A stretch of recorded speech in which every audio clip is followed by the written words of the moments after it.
Magandang gabi Pilipinas. Ito ulit si Mike Paduan. Nakatuloy tayo sa ating latest sa ating Typhoon 2000 weather analysis ngayong araw po ng Huwebes hanggang Sabado, Mayo 12 hanggang 14, 2022.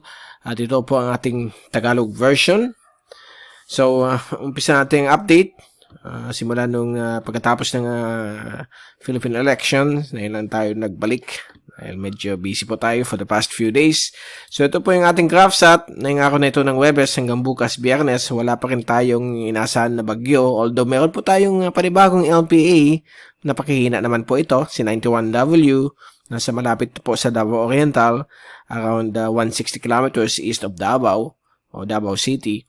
Subalit ito po ay unti-unting nalulusaw o tumihina dahil po nagkakaroon po itong interaction sa bulubundukin po ng Mindanao o sa kalupaan po ng Mindanao.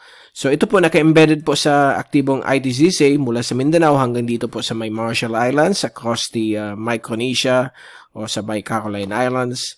So, aktibo po yan dahil po panahon na po na yun ng May at meron po tayong La Nina. So, nagkakaroon po tayo ng mga maulan sa buong bahagi po ng ating bansa lalo na sa hapon ng gabi. So, itong LPA na ito ay nasaan gagalaw papuntang Visayas. So, for the next 2 days, baka itong remnants ito, yung mga natitirang ulap o ulan o thunderstorms ay posibleng magbigay ng maulan na panahon sa Visayas lalo na sa hapon ng gabi. As well as dito rin po sa Mindanao. Ganyan din po sa ibang bahagi po ng ating bansa. Sa ngayon, nandyan pa rin yung hangin silanganin. Medyo mainit po yan.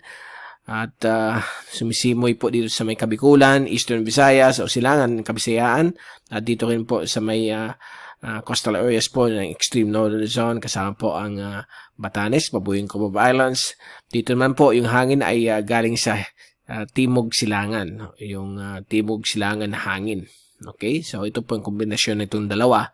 So far, mainit pa rin ang panahon. Yung ating heat index ay umabot po ng lampas 40 degrees centigrado ang antas. At minimum lang tayo ng maraming tubig para ilaban itong sobrang init. Ang average temperature naman, yung outdoor temperature, ay umabot lamang po hanggang 35 or 36 degrees centigrado. Okay, so mag-ingat po sa mga posibleng pagbabaha at mga landslides sa mga maapektuhan po ng mga malalakas ng thunderstorms tulad po dito sa may Mindanao at Kabisayaan dahil po nitong si LPA 91W.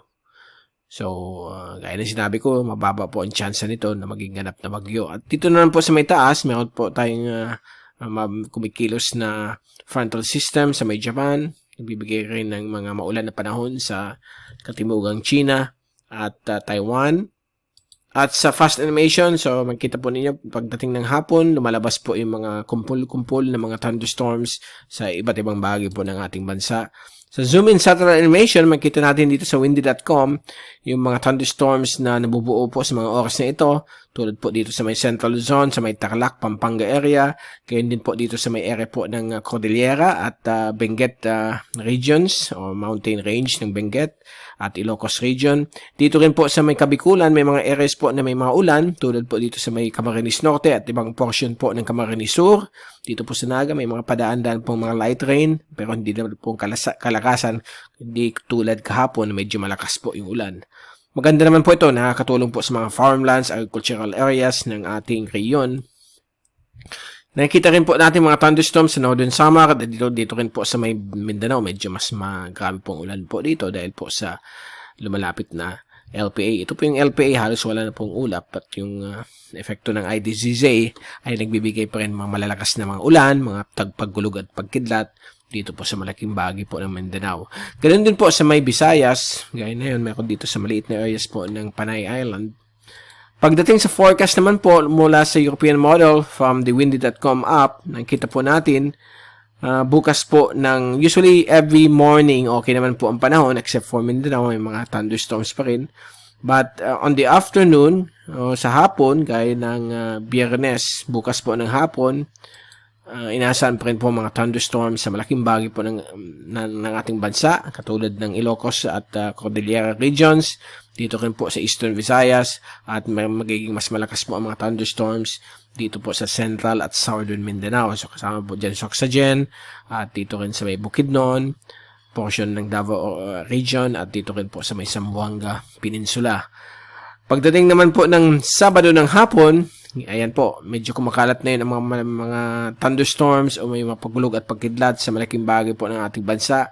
Patuloy pa rin sa may Mindanao, Visayas, porsyon po ng Kabikulan, Mindoro, porsyon ng Central Luzon, at medyo dumadami po ang mga thunderstorms sa may area po ng Hilagang Luzon, lalo na po sa may Isabela, Cagayan, dahil itong mga local convection. At sa linggo ng hapon, inaasahan pa rin mga thunderstorms sa iba't ibang bahagi po ng Mindanao, Visayas, Northern Palawan, Mindoro, Bicol, Northern Samar, at iba't ibang bahagi po ng Hilaga at Gitnang Luzon. Okay, so kasi na yun, panahon na po ng Mayo, yung mga tinatawag nating Agwad de Mayo ay napapaaga na yun dahil po sa existing La Nina phenomenon. Kasi pag may La Nina, medyo mataas talaga po ang average ng ulan kahit natag-init. But still, yung temperatura natin pag umaga hanggang tanghali ay pwedeng umabot po ng 36 ang antas ng sentigrado. Pero yung ating heat index, yung na-feel po ng ating katawan ay pwedeng umabot po ng lampas 40 ang antas ng sentigrado. Ganun po kataas na yun ang heat index. So, uminom lang po tayo ng maraming tubig para ilaban po itong mga heat cramps, heat stroke, at yung heat exhaustion. Dala nitong tinatawag nating hot dry season. Ito yung ating rainfall accumulation forecast sa susunod na 3 araw at nakikita po natin na hanggang sa weekend, ang bulk ng ulan o yung pinakamaraming ulan ay nakafocus po sa Mindanao at Visayas. The rest ay mga isolated lamang po at mga mababa hanggang katamtaman ang chance ng mga thunderstorms. But gaya ng sinabi ko, itong Mindanao at Visayas ay talagang nandyan po ay mga rainfall. Hapon-hapon po yan hanggang na yung weekend.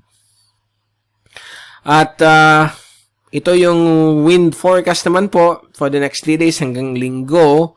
So, inaasahan pa rin po natin ang easterlies na yung hangin silanganin. Subalit, nag-shift na po yan tulad ng Batanes galing sa hanging silangan o timog silangan, okay? So, bukas ng Biyernes, magiging timog silangan na naman po ang hangin sa iba't ibang bahagi po ng silangang Pilipinas.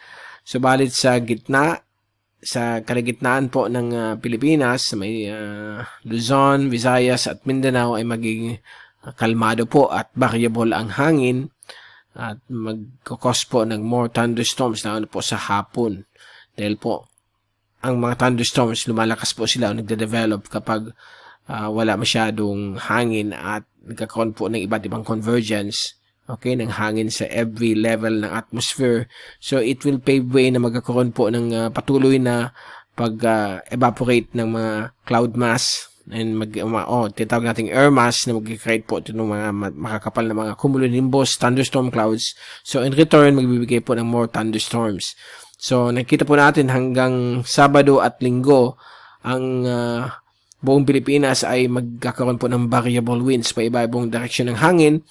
At ang medyo may hangin lang po ay dito sa may silangan bahagi po ng ating bansa mula sa Eastern Cagayan hanggang Davao Oriental. Ang hangin ay mula sa timog silangan at nag-create po ito ng mga localized thunderstorms sa mga panahon na ito. So, wag niyong kalimutan magdala ng payong at kapote dahil po sa hapon ng gabi, inaasahan po natin itong mga thunderstorms. At bago tayong paalam, ito ang Global Tropics Hazards and Benefits Outlook ng Climate Prediction Center ng NOAA, valid for the next 2 weeks, issued every Wednesday. So, for week 1, valid May 11 to May 17, inaasahan po natin ang medyo mataas na tsansa po ng mga ulan sa buong bahagi po ng ating bansa. Above average, okay, ang mga ulan. High confidence po yan dahil po sa existing La Nina at yung IDCZ, yan po yung weather system. At dito naman po sa may western at eastern portions ng ating bansa, sa may West Philippine at East Philippine Seas, ay may mga inasam po tayong possible formation ng isang bagyo, subalit nasa 50% of medium chance po na matutuloy. For next week, valid May 18 o Mayo 18 hanggang Mayo 24, inaasahan pa rin po ng above average rainfall or mga ulan, lalo sa hapon o gabi, sa malaking bahagi po ng Visayas, Mimaropa at Luzon, at nandyan po rin po ang pangamba o ang medium confidence ng isang bagyo na pwedeng mamuo sa West Philippine Sea or dito po sa may East Philippine Sea. So, it remains to be seen dahil po split po ang mga computer models. Yung European models, walang development, while yung American model, meron pong pinapakitang may magde-develop po dito sa may West Philippine Sea. But, yan po, mantabayanan natin yan for next week kung ano maging development po yan. So far, yan lang muna po. Mga thunderstorms lamang po ang inasahan po natin. Hapon-hapon, wala pong bagyo. Kaya yung mga grabing epekto ng thunderstorms, may mga hangin din yung malakas. So, kala natin may bagyo. Mga localized thunderstorms lamang po yan. So, yan po. Diyan muna natin tinatapos ang ating latest update na yung araw po ng Huwebes hanggang Sabado. And we will be back in the next couple of days para ibigay ang weekend outlook. Mula sa Typhoon 2000, ito ulit si Mike Pado ang papaalam. Mag-ingat po tayong lahat. Be #WeatherWiser, #TyphoonWiser. At huwag niyong kalimutan mag-subscribe sa ating YouTube channel, Mr. Typhoon.tv, or sa ating Facebook channel, MrTyphoon.com, para sa latest information. And huwag niyong kalimutan i-click ang notification bell at mag-subscribe lang po kayo sa ating YouTube channel para updated po kayo sa ating new weather videos. Okay? Again, maraming salamat po at see you again in the next few days.